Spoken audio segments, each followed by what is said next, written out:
ஆனா பாராட்டிட்டு அப்பா உடனே பழைய மோடுக்கு போயிருப்பாரே. ஆமாடா, அவரை பொறுத்த வரைக்கும் மாயாவை கூப்பிட்டு பேசினதே பெரிய விஷயம்னு நினைச்சிருப்பாரு. மாயா விஷயத்துல நடந்த மாதிரி சீக்கிரம் உன் விஷயத்திலயும் நடக்கும் தானா? சரி, பேசிட்டு இருங்க. டிகாஷன் போட்டு வச்சிருக்கேன், நான் போய் காஃபி கலந்து எடுத்துட்டு வரேன். சரி இருங்க, நானும் போறேன்.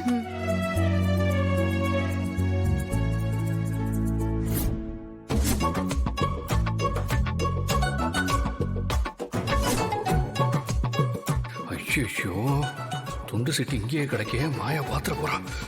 ஏய் இரு. என்னது இது?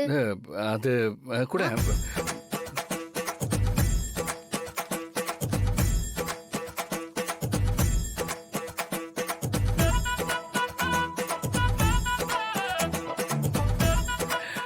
ஐயோ பாவம், இத கூட சீட்டு எழுதிதான் கேட்கணுமா?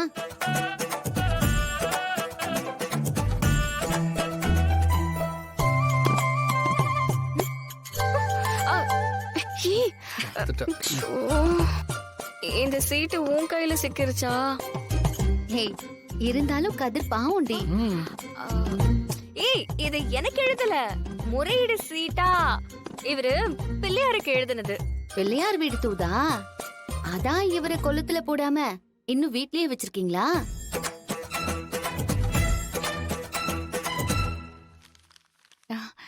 என்ன சிரிப்பு? என்ன பேசிட்டு இருக்கீங்க? தெரியுமா, தினமும் மனு போடுறதுக்கு வசதியா இங்க பாருங்க, பிள்ளையார வீட்லயே வச்சிருக்காங்க.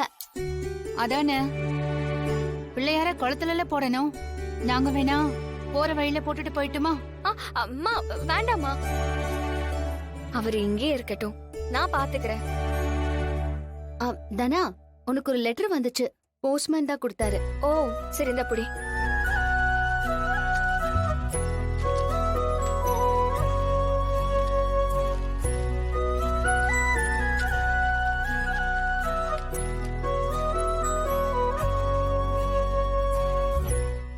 இது ஸ்போர்ட்ஸ் அகாடமில இருந்து வந்திருக்கு. நாளைக்கு அகாடமியோட தலைவரும் மெம்பர்ஸும் பிளேயர்ஸ் எல்லாரையும் என்கரேஜ் பண்றதுக்காக ஒவ்வொருத்தர் வீட்டுக்கா வராங்களாம். தலைவர் யாரு தெரியலமா, பேரு போடல. வரவங்கள நல்லா உபசரிச்சு அனுப்பி வைங்க. எப்படியாவது நீ இந்த போட்டியில ஜெயிச்சிடணும். அப்பதான் அப்பா சந்தோஷப்பட்டு உங்களை வீட்டுக்கு வர வைப்பாரு. டே கதிரு, நீயும் இவளுக்கு ஒரு துணையா இருந்து இவளை ஜெயிக்க வைக்கணும், புரியுதா? கவலைப்படாதீங்க.